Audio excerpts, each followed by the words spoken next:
Bonjour à tous, vous êtes sur Equinox Télévision, le programme c'est Distos le Zénith. Nous sommes vendredi et nous sommes heureux de vous retrouver, de pouvoir renouer, de pouvoir converser, de pouvoir échanger, de pouvoir discuter, de pouvoir sourire également avec vous, de pouvoir partager ou encore vous donner cette bonne humeur. Si aujourd'hui est un jour assez sombre pour vous, sachez que demain sera forcément meilleur.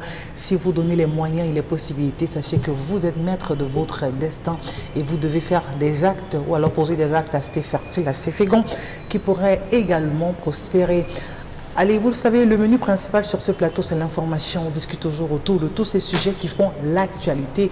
Tout ce qui fait le buzz nous intéresse parce que ça vous intéresse également. Tout ce qu'on espère, c'est pouvoir construire ensemble cette société. Disons bonjour à Cédric Chouna, c'est lui qui est de l'autre côté, qui a surtout concernant la réalisation. Dominique Audrey-Oyengelek, l'histoire de ce matin, bonjour. Bonjour Isabelle Carole, bonjour aux téléspectateurs. Le cas de ce matin est celui d'un homme qui dit qu'il est âgé de 40 ans, son épouse est âgée de 32 ans, ils sont ensemble depuis 12 ans et mariés. Il a doté sa femme depuis 10 ans.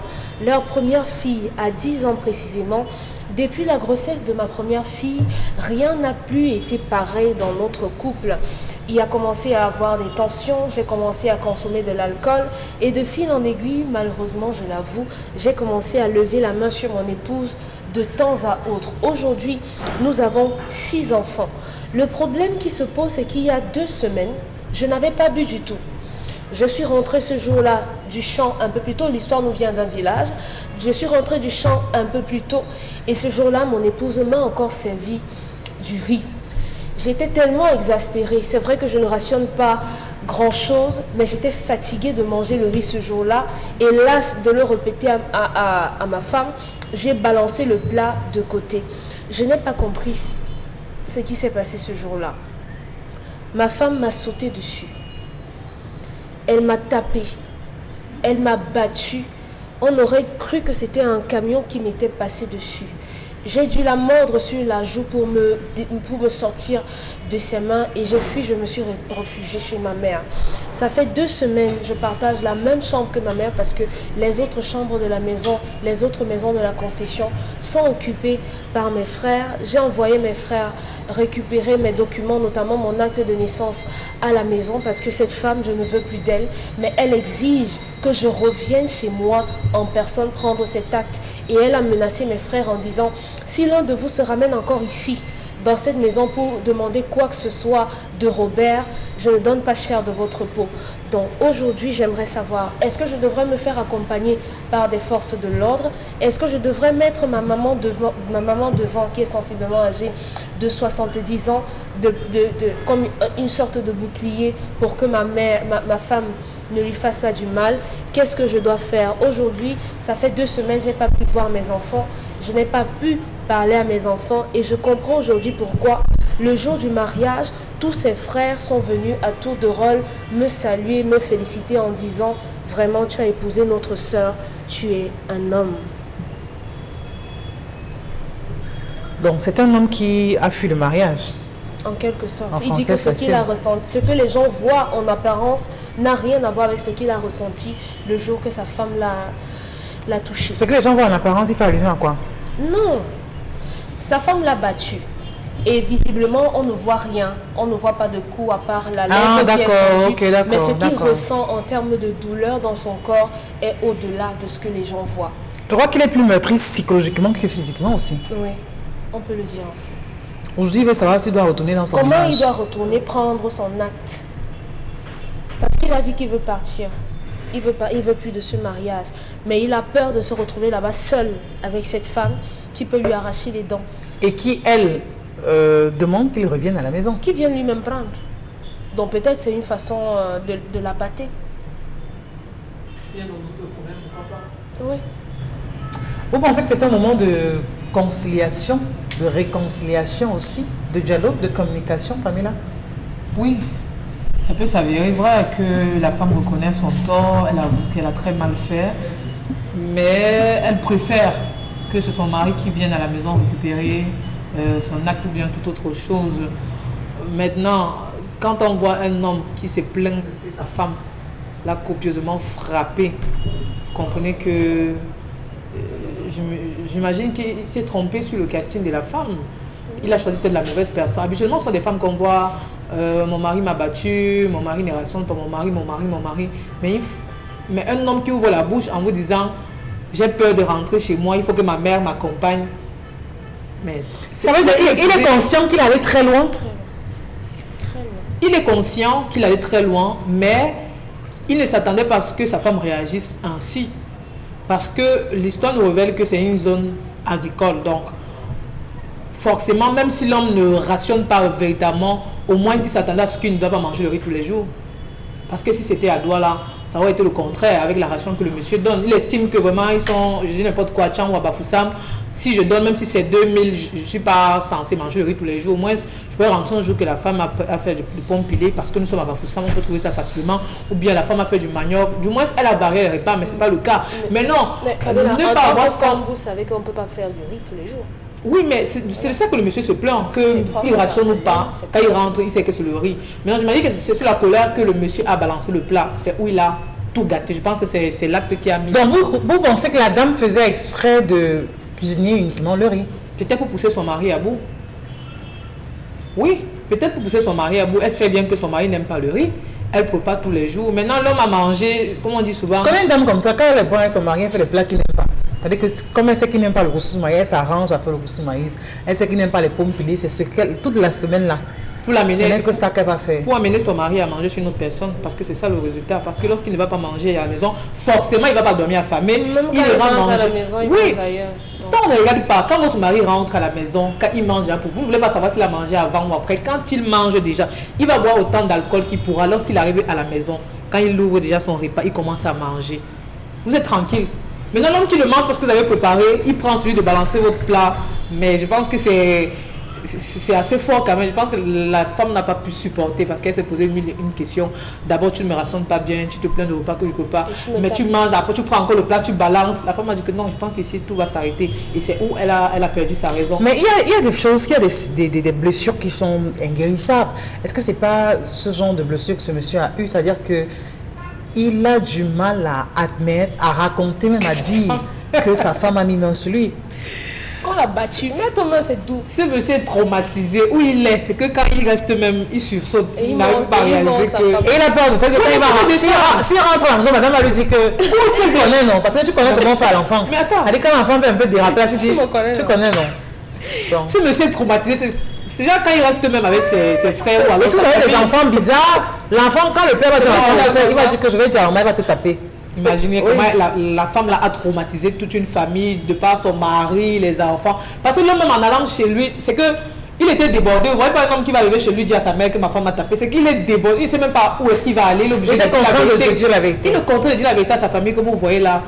J'ai fui le mariage. Comment on dit que la femme fuit le mariage? C'est l'homme qui a fui le mariage. Maintenant, il envoie ses frères, ok, allez chercher. Alors la femme dit que non, c'est toi-même qui viendra. Maintenant, est-ce qu'il va partir? Qui vous dit qu'en partant là-bas, ce n'est pas pour finir avec lui ou bien c'est pour résoudre? Le monsieur ne sait pas jusqu'ici. Maintenant, sa mère aussi va se tenir, une mère de 70, elle va tenir la main de son fils. Ok, allons alors chez toi, comme ta femme a refusé. Non, la femme l'a traumatisé son mari.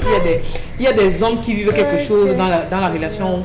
Nous, les femmes, on est habitués vraiment. Quand l'homme hausse le ton, qu'il fasse X ou Y chose.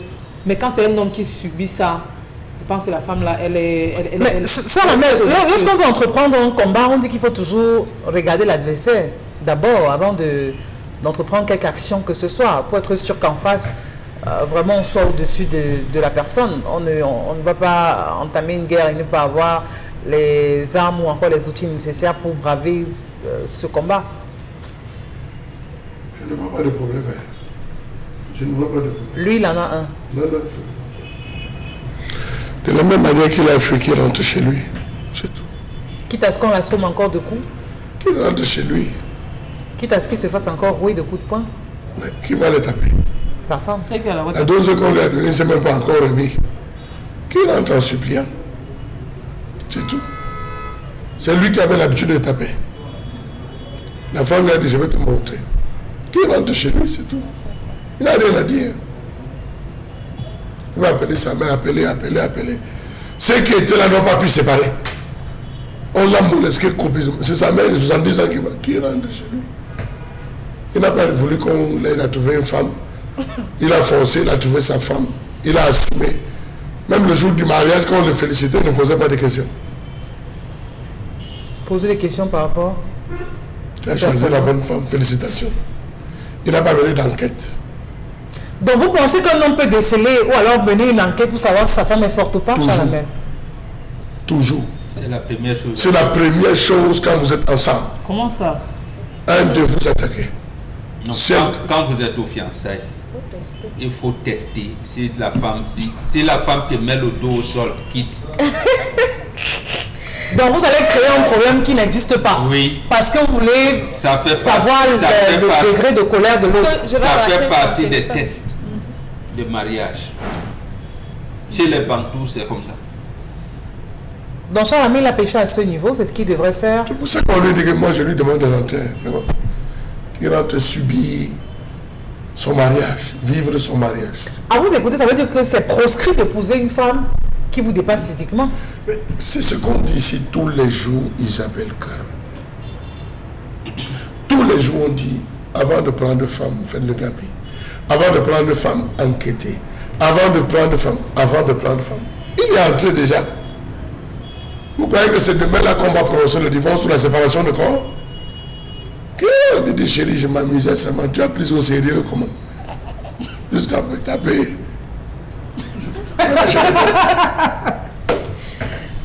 Pardon. Dominique Audrey Oyengelek, Oui. vous êtes une femme. Qui n'aime pas la violence. Comment une femme se sent quand elle sait pertinemment qu'elle a eu à taper sur son mari? Elle est une femme qui n'aime pas la violence dans le couple. J'ai oublié de dire ça. Je suis contre toute forme de violence, Voilà. quelle qu'elle soit. Maintenant, comment une femme se sent quand elle sait qu'elle a fait quoi? Elle a frappé sur son mari. Elle a corrigé. Elle a corrigé un écart de comportement. La femme de l'histoire, selon ce que son mari nous dit, est à 12 ans de violence psychologique et physique, une torture morale venant de cet époux. Le monsieur fait savoir que sa femme est une femme qui a un gabarit hyper imposant. Elle est, quand vous la voyez, elle est au sol, comme on dit. Elle est debout. Donc, malheureusement, c'est pour ça qu'on dit, il faut souvent jauger l'adversaire. Et le fait de ne pas réagir lorsqu'il y a une situation qui se pose ne fait pas des personnes, de l'une des personnes, une personne faible. Cette femme a toujours respecté son mari durant les 10 années qui ont succédé sa dot et ses épousailles à la mairie. Elle est restée toujours silencieuse et elle est restée tranquille parce que pertinemment, elle a eu conscience. La première fois que celui-là l'a tapé, elle a jaugé son coup de poing et elle s'est dit, celui-ci franchement, avec les sacs de manioc que je porte au champ, celui-ci je le traite, je le soigne. Mais puisque c'est mon mari, le père de mes enfants, je prends sur moi. Beaucoup d'hommes aujourd'hui, lorsqu'ils sont sous l'effet de l'alcool, ou bien des stupéfiants, ou bien quand ça ne marche pas avec la maîtresse, ou bien quand ils ont leurs problèmes dans leurs différents emplois, font de leurs femmes leur souffre-douleur. Et ce sont les femmes qui doivent encaisser quand ça se passe mal au travail. Ce sont les femmes qui doivent encaisser lorsque vous êtes allé boire le verre de trop, vous rentrez, vous vomissez, la lumière n'est pas allumée sur la véranda, vous allez commencer à tempêter et pour peu qu'on vous donne une réponse, vous allez taper sur la femme. Cette femme, visiblement, l'a subi et elle a toujours subi en silence. Lorsqu'une femme n'est pas bien rationnée et se bat pour vous faire à manger, vous ne vous assurez pas de savoir qu'elle a un certain confort en matière d'hygiène, de famille, de santé et tout ça. Et elle prend sur elle de faire l'effort, de préparer, de s'assurer que lorsque vous rentrez, tout soit toujours OK, entre guillemets, pour vous. Et vous crachez sur ces efforts, vous créez une bête. Vous êtes en train de créer un monstre qui, à la moindre étincelle, va sortir, va foutre sa cage en l'air. Et c'est ce qui s'est passé.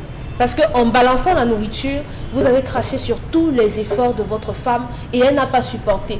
Ce que j'apprécie dans l'histoire, c'est qu'elle n'est pas attendue que son mari soit ivre pour lui donner cette correction légendaire. Elle a attendu que ce dernier soit lucide pour qu'on ne dise pas qu'elle a profité de l'alcool pour lui faire quoi que ce soit. Et l'amour dans tout ça, parce que c'est votre mari. J'ai un problème. L'amour ne doit pas aller seulement dans un sens. On ne doit pas parler d'amour seulement quand la femme est en train de riposter. Mais vous qui êtes proche de la Bible, oui. Vous savez que ces saintes écritures recommandent à la femme d'être posée, oui. d'être soumise, d'être maternelle. Oui. À quel moment elle n'a pas été soumise? Est-ce qu'elle ne fait pas manger? Elle ne satisfait pas son mari? Elle ne range pas son linge? Elle ne fait pas la cuisine, le ménage? Qu'est-ce qu'elle ne fait pas? Elle est soumise. Mais elle a été débordée par ce comportement qui a dépassé les limites. Parce qu'en 10 ans, d'autres vont supporter 30 ans. Une personne ne supportera pas 1 mois et l'autre, sa limite sera 10 ans. Et la dame de l'histoire, c'était 10 ans. Donc, ce que le monsieur a à faire, c'est de laisser les points de suture qu'il a sur la bouche cicatriser, le temps que la morsure que sa femme a eu à la joue cicatrise également. Et après, par l'intermédiaire d'un ami de l'enfant et tout, qui rentre simplement chez lui et que les deux mutuellement, si la femme éprouve le besoin de lui demander pardon, qu'elle le fasse, mais si on n'en éprouve pas, si elle n'a pas de quoi se reprocher, qu'elle ne le fasse pas, parce que moi j'ai pas de reproche à lui faire, le monsieur, qu'il soit un homme nouveau. Ne parlons pas d'amour quand la femme veut commencer à se défendre. Parlons d'amour lorsque le mari lève la main la première fois, tape sur la femme. Je connais une femme qui s'est retrouvée à être attachée par son mari parce qu'il n'était pas content. Il tape la femme, il lui ligote les mains derrière, il ligote les pieds, il la met dans un sac pour la taper. Une femme avec qui vous avez fait 16 ans, qui vous a donné 6 enfants. À ce moment, on ne parle pas d'amour. Donc vous dites que le comportement qu'on a des fois dans le couple, c'est par rapport à la réaction qu'on a en face ou alors comment l'autre se comporte? C'est la conséquence des actions qui sont venues avant. Donc il y a eu un cumul. Elle est exaspérée. Beaucoup de femmes aujourd'hui sont exaspérées. De la même façon, on voit des femmes qui... une autre m'a dit, mon mari me tape tout le temps. Et un jour, je lui ai dit, pendant ton sommeil, je vais te casser les pieds. Tu feras 10 ans et tu ne marcheras plus jamais. Il y a eu une réunion de famille et ses frères ont exigé de lui qu'il demande pardon à cette femme. Parce que lorsque la femme ouvre la bouche pour vous dire « je vais te faire, tu vas voir », ça veut dire que le mal commence à déjà entrer dans cette femme et il faut arrêter ça. Les hommes, c'est pas qu'on veut vous rabaisser et tout ça, mais sachez que les femmes, l'être humain de sexe féminin qui partage votre vie, qui s'occupe de vous, est fait de chair et de sang, a de la sensibilité par rapport à ce que vous lui faites et par rapport à ce que vous lui dites. Vous pouvez ne pas être content, vous pouvez ne pas être d'accord, mais il y a des façons et des manières de régler le problème. Maintenant, vraiment, Asia, ça va passer. Le mariage, on supporte. Bon, mais vraiment, supporter, c'est à des niveaux quelquefois. Et on sait que le son de cloche régulier qui arrive, c'est toujours la femme qui soit en train de se plaindre. Mon mari m'a fait ci, mon mari m'a fait ça. Mais un homme qui se retrouve à la porte, est-ce qu'il y a des chances que ce ménage prospère, que ce ménage se poursuive, que la paix puisse régner dans ce type de maison? Parce que monsieur, pour lui, veut simplement son acte de naissance et partir de là. Non. D'abord, vous nous avez présenté le cas ici dernièrement d'un artiste qui a été, c'est un Camerounais, je vous l'avais appelé qui était Inish, il y a quelqu'un qui a été battu par sa femme de Pamela. Oui. Ténon Eunice. D'accord. C'est ce qu'il faut faire avant. Et j'avais apprécié Ténor. J'avais apprécié. J'ai même lu à Isabelle Carotte. J'avais apprécié Ténor. Une femme qui te met le dos au sol nulle part, même si c'est quoi, vous séparez. Est-ce qu'on est censé en arriver là? Justement, pour qu'on n'en arrive pas là, on teste ça pendant les fiançailles. Et Ténor, je vous ai dit que voilà un bon gars. Sur ce point-là, je le respecte. Vous séparez. Comment faire mal? Non, pour ce cas précis, cet homme, il est marié. Il va faire comment? Il veut élever ses enfants dans un cadre familial. La seule chose à faire, c'est de rester calme. Rester calme. Amener sa femme dans une option de divorce qui ne sera pas prononcée. C'est-à-dire que plus d'intimité. Et rentre comme Chalamel a dit. Oui, parce que les enfants en ont 6. 6 enfants. 6 enfants, vous ne pouvez pas les abandonner. Un homme ne fuit pas la maison, mais il y a des techniques. Il y a des techniques de récupération de son autorité. Il rentre là, il dit, bon chérie, il va me dire, bon d'abord, tu es forte, ça va. Maintenant, je voulais seulement qu'on a la possibilité, tu as la possibilité de préparer le macabo, le manioc, ça, l'autre là. Mais bon, comme tu m'as tapé dessus, ça va, c'est désormais toi l'homme de la maison. Mais l'intimité là, c'est fini, on a déjà... Et c'est pour Peigné qui en ce moment, sa femme? Il dit que c'est le divorce. Non mais ça, c'est qu'elle peut aller se soulager ailleurs. Ça lui regarde, elle doit avoir un problème de conscience, la femme aussi. Donc vous demandez à monsieur de mettre un terme à leur rapport intime, c'est-à-dire qu'on s'arrête là. Tu rentres à la maison, il a dit, on a dit, tu te soignes, et tu dis, quand on accouche, on ne mange plus. C'est-à-dire que tu ne peux pas fuir la maison parce que la femme t'a tapé, mais parce que c'est des choses que tu aurais dû éviter, tu ne les as pas évitées. Tu ne peux pas abandonner les enfants. Tu ne peux pas non plus te livrer à un spectacle où madame te tape devant, et elle risquera même de te taper devant les enfants. Pour éviter tout ça, je dis, j'ai commis l'erreur, j'aurais dû tester pendant les fiançailles. Je n'ai pas pu. Même sa famille sait qu'elle les porte et tout. Donc dans ce cas, je vais élever mes enfants dans un cadre convivial. Madame, vraiment, je ne te provoquerai plus jamais. Mais là, on a 6 enfants, je ne monterai plus jamais sur toi. C'est bon comme ça. Et si elle oblige, elle y oblige? Je vais tester, non. Est-ce que là, on n'est pas en train de contourner le problème? Parce que si vous avez une femme, vous êtes sur le même toit, vous n'avez plus de rapport sexuel, je veux bien savoir ce que vous faites encore ensemble. Mais il ne doit pas avoir une deuxième femme, non? C'est interdit où? Ah, d'accord. C'est interdit comment? Le raccourci est vite pris. C'est pas un raccourci. Le raccourci est vite pris, mon C'est pas un raccourci. C'est des voies de contournement. Vous l'avez vu, l'axe lourd était coupé là. À Magnaï, on a dit prenez le train. Et le train ça a donné parce que vous n'avez pas préparé les voies de contournement. Est-ce qu'il n'est pas en train d'anticiper sur sa mort? Non. Non, si la mort, ça veut dire qu'elle voulait mettre le ratatouille dans le bois. De toutes les manières, il faut éviter les affrontements. Parce qu'il ne va pas s'en sortir. Parce que tu ne vas pas t'en sortir. Quelqu'un te met KO au premier rang. Tu l'évites. Et comment éviter? Il y a des voies de contournement, madame. Tu as tout. Tu voulais 100 francs. Ah, tu m'as demandé 500. J'avais même 1000 francs là. Tu donnes. Je croyais que j'avais 1000 francs. Tu donnes 1000 francs. Tu mets la dame dans une situation psychologique inimaginable qu'elle ne pensait pas et qu'elle aura du mal à traiter. Pour le cas précis, il y en a beaucoup parce que nous on a étudié ça dans les écoles du mariage.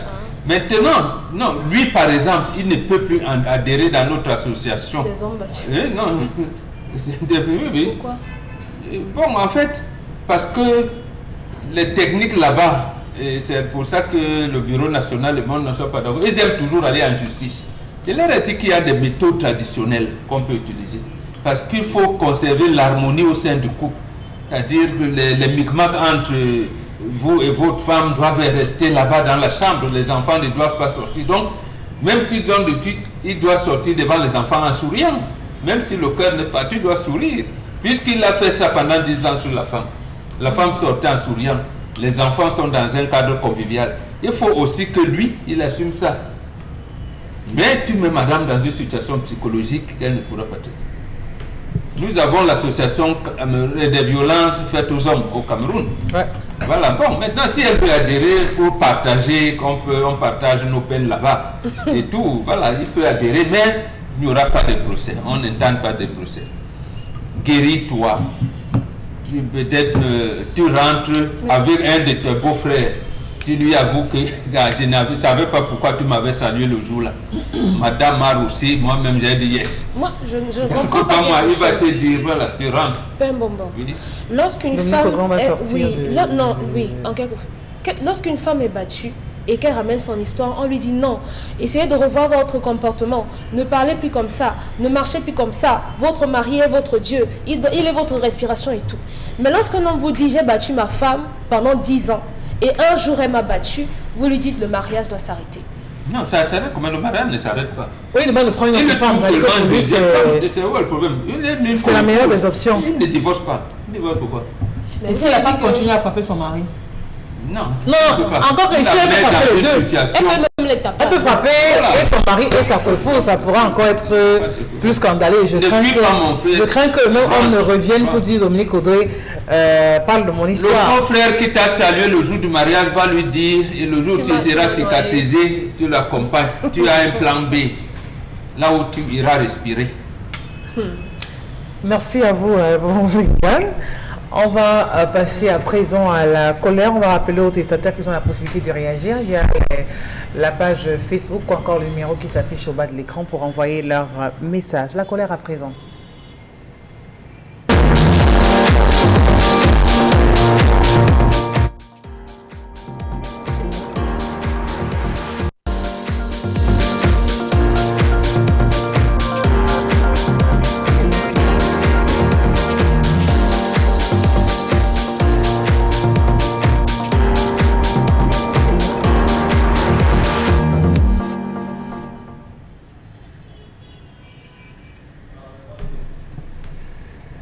Je m'interroge ce jour sur la question de la recrudescence de la justice populaire dans ce pays. Depuis quelques mois, les principales villes de ce pays sont en train de battre le record. Un record terrible. La justice populaire. Comment et pourquoi prospère-t-elle depuis des lustres dans ce pays, malgré les multiples interdictions formulées par les administrations et les responsables en charge du pouvoir judiciaire? Question. La justice de l'État camerounais connaît une crise qui, loin d'être un phénomène isolé, doit être appréhendée dans le cadre plus large de la crise du droit de l'État. Ce droit qui est une transposition des solutions juridiques élaborées en Occident, ignorées par les Camerounais. Ces derniers, pour régler les litiges qui naissent entre eux, s'orientent vers des justices parallèles qui lancent un véritable défi à la justice d'État. Au nom de la justice populaire, les populations tuent, traitent avec priorité des individus sur qui pèsent des soupçons de vol. Pourtant, ce rôle de sanction est dévolu à des organes étatiques, accusés par certains ou pour certains d'incurie. Entre la complaisance des forces de l'ordre et la vengeance disproportionnée de la foule se pose le problème de la sécurité des personnes et des biens. L'insécurité, les vols armés, les vols sur rendez-vous, les attaques violentes en pleine journée, au vu et au su de tous, la corruption, les détournements de fonds publics, la mauvaise gouvernance et la frustration des masses populaires vont de mal en pire. Au mépris de la loi et des forces de l'ordre, trop souvent absentes, les populations camerounaises à ce jour sont devenues des Rocky Balboa qui continuent de se faire justice au vu et au su de tout le monde sans que cela n'émeuve les autorités en charge. Il ne se passe pas une seule semaine sans qu'on enregistre ça et là des lynchages de présumés malfaiteurs. Ce tribunal du peuple, dans la rue qui prononce des sentences de mort aux voleurs, est pratiqué dans presque toutes les villes. Commencez par les grandes villes, comme Douala et Yaoundé, la pratique a gagné rapidement les autres villes. Les Camerounais, au vu du martyre qu'ils endurent de la part des malfaiteurs, sont devenus des spécialistes de la torture et de la mort, lente et douce, au travers des rituels de la vindicte populaire. Il n'est plus une surprise, aujourd'hui pour le commun des Camerounais, de savoir que les présumés bandits sont assassinés par lapidation, repassage au fer chaud, injection d'eau, d'alcool ou de lait dans les veines, et même brûlure à mort sur les roues de voitures. Face à l'insécurité grandissante, les populations s'exaspèrent et la pratique se banalise. La liste de photographies choquantes, dégradantes et humiliantes perpétrées par une foule excitée sont longues. Il suffit d'aller sur Facebook, vous allez voir ce qui s'est passé depuis le début de cette semaine. Qu'est-ce qui peut justifier la résurgence galopante de cette forme de justice expéditive? Pourquoi les populations optent-elles aujourd'hui pour cette forme de sentence? Il y a quelques décennies, trouver des corps ayant subi la colère de la foule, brûlés, abandonnés était chose rare. Les populations avaient un respect rigoureux de la vie humaine. On appréciait aussi le réflexe citoyen qui conduisait celle-ci à présenter spontanément tout individu pris en flagrant délit auprès des forces de l'ordre. Tout a littéralement changé. Les scores parlent d'eux-mêmes et le Bureau de sécurité des Nations Unies a pour la seule ville de Yaoundé enregistré en l'espace d'un trimestre 82 vols simples, 74 vols de véhicules stationnés, 86 agressions physiques suivies de vols d'argent et bijoux, 60 cambriolages de domicile et commerce, 50 braquages de domicile parmi lesquels 20 véhicules 4x4, 70 cas de viol, 7 meurtres et assassinats, 2 cas d'enlèvement de mineurs, 227 bandits interpellés et 17 tués au cours des services commandés de maintien de l'ordre. À ce jour, pour la ville de Douala, on bat les records, on est passé du simple au double. Comment arrêter la saignée lorsque les populations ne font plus confiance ni aux forces de maintien de l'ordre, ni à la justice, qui viendra résoudre cet épineux problème? Question. Merci Charles Amel pour cette colère. Pamela Fomé, je commence avec vous. Parlons de cette résurgence galopante, de cette forme de justice. On est d'accord qu'aujourd'hui, la vindicte populaire n'émeut plus personne au Cameroun. C'est-à-dire que c'est devenu comme un fait courant, c'est normal. Et vraiment, cette émotion-là, personne n'est plus, n'a plus ce sentiment, ça n'émeut plus personne dans tous les cas. Oui, peut-être parce qu'on se dit que c'est la solution. Parce que si vous avez attrapé votre bandit, je le dis trivialement, si vous avez attrapé quelqu'un qui vous a arraché un sac, un téléphone ou bien toute autre chose, qui même peut-être a kidnappé votre enfant, lorsque vous l'avez attrapé, je pense que la première chose, c'est de lui donner une bonne correction. Plus qu'en appelant l'autorité, peut-être ça va prendre du temps, peut-être la personne sera même incarcérée, après vous entendrez que la personne vit paisiblement sa vie. Pour vous, c'est que quand vous avez attrapé votre bandit, vous lui donnez la correction qu'il faut. Pourtant, je pense que c'est une très mauvaise solution, mais ça n'arrive pas pour rien. Parce qu'il me semble qu'avant, ce n'était pas trop ça. Avant, quand on attrapait un bandit, directement, on le dirigeait vers un poste de police, un commissariat, afin qu'il trouve la sanction nécessaire. Mais aujourd'hui, ce n'est plus ça. Aujourd'hui, quand vous voyez même le bandit, quand le bandit sent que vraiment il a gaffé, lui court vers le commissariat. Il dit le bandit.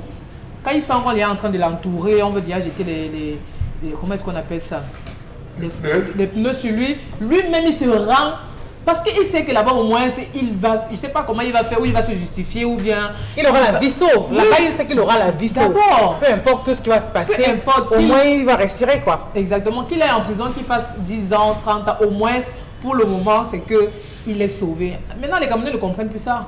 Les Camerounais, ils n'arrivent pas à comprendre que peut-être d'un quartier, que je dis n'importe quoi, il y a l'insécurité tous les jours, on entend telle personne a été violée, telle personne a perdu ceci, telle maman rentrant de son commerce a été... Donc, quand ils attrapent une personne, la première idée c'est qu'on finisse avec la personne. Vraiment, que ce soit le responsable ou pas, aujourd'hui on a attrapé cette personne qui nous empêche de dormir en longueur de journée, qui nous fait ci ou ça, on finit avec la personne tout simplement. Parce que le temps d'appeler la police va vous dire que... Maintenant, okay, s'il faut mesurer le degré d'efficacité, c'est-à-dire que en termes de solution, parce que pour la population aujourd'hui en furie, la vindicte populaire paraît comme une solution immédiate, plus efficace. Est-ce que vous avez ce même sentiment?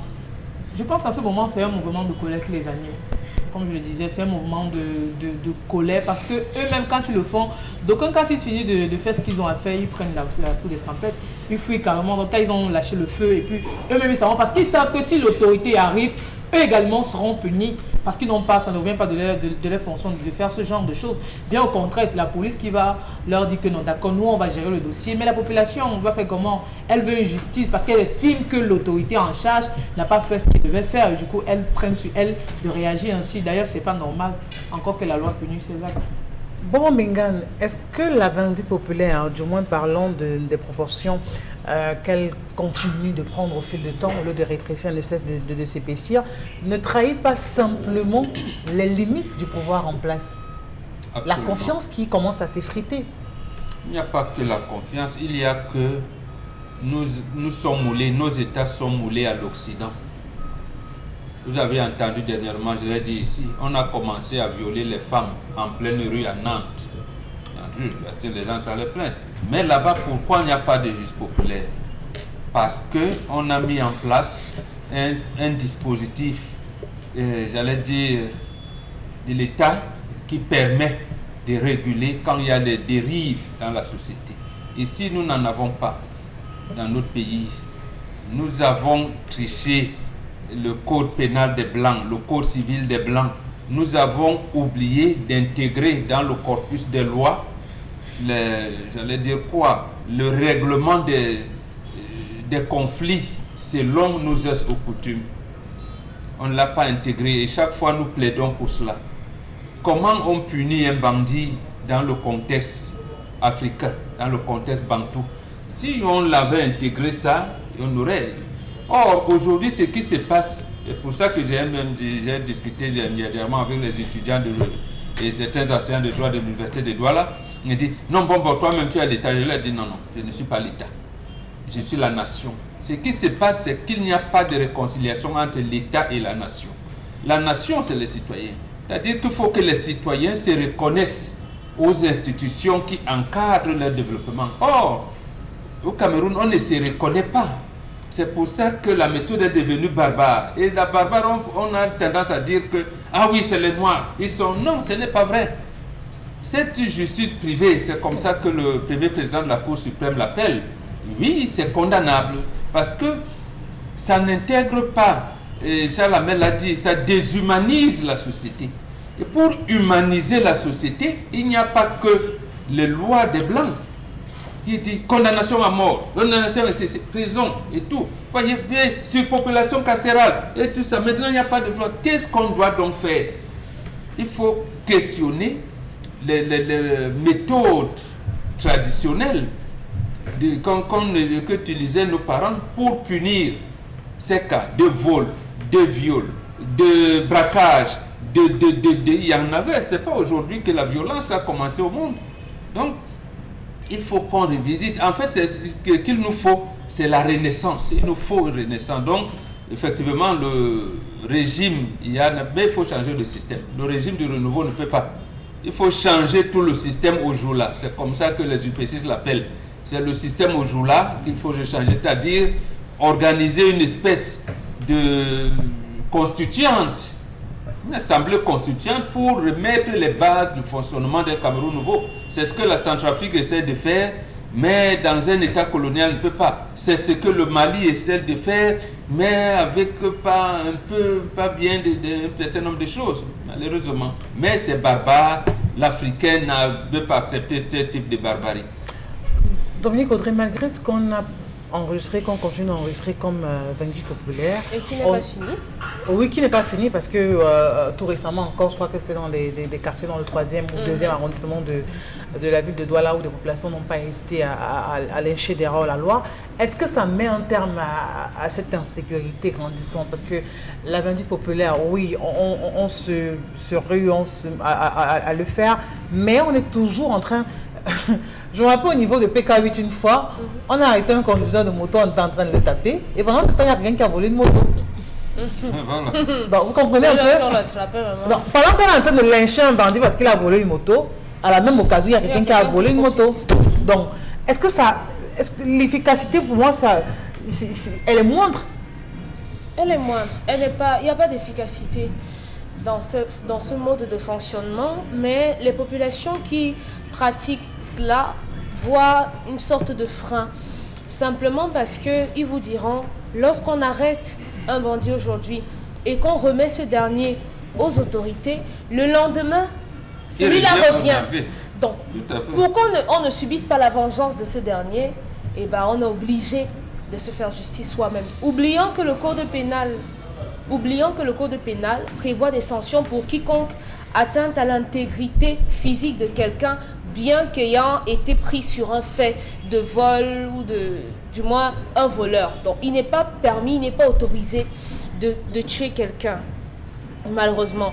Aujourd'hui, la justice populaire est comme une sorte d'exutoire pour les populations qui ont fini par se rendre compte qu'elles sont lésées par les autorités. Donc si la justice, tant que notre justice ne reprend pas les choses en main, le phénomène aura de la peine à disparaître, aura vraiment de la peine. Il faut revoir la formation de nos forces de l'ordre, il faut revoir peut-être au niveau des magistrats, voir comment on va donner des peines à toutes ces personnes-là, parce que, ayant déjà regardé, parce que j'ai pas encore assisté, ayant déjà regardé la violence avec laquelle le visage sanguin des personnes qui sont en train de lyncher ces autres personnes, il n'y a pas d'état d'âme, il n'y a pas d'émotion lorsqu'ils sont en train de faire ça. Si vous essayez de les raisonner, ils vont vous dire, est-ce que vous, on vous a déjà agressé pendant la nuit? Est-ce qu'on a déjà brandi un couteau devant vous en vous disant, tu donnes tout, sinon on te poignarde? Est-ce qu'on vous a déjà tchouqué le bras un jour parce que vous avez refusé d'obtempérer? Est-ce qu'on a déjà tué un membre de votre famille dans une agression ou bien dans un vol? Lorsque vous allez répondre par la négative, on va vous dire, mettez-vous de côté et laissez-nous gérer nos problèmes comme on l'entend. Donc malheureusement, il n'y a que nos autorités qui puissent être à même de pouvoir gérer cette situation. Merci à vous Dominique Audrey. Dans un court instant, on se repart.